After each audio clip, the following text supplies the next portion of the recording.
bet mes turėjom savaitinius susitikimus su abiem jo. Tai galėdavom aptarti tiesiog, kas vyksta, ir ta e-komercijos vadovė, kuri bendraudavo tiesiogiai su ten dar virš jos esančiais.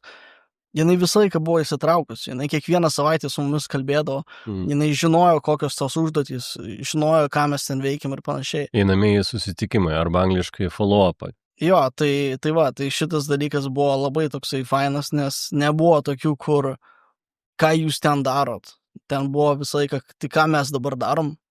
Va, Jo, mes, ta žodis stebuklingas mes, kuris apibrėžia, nes tai yra komanda.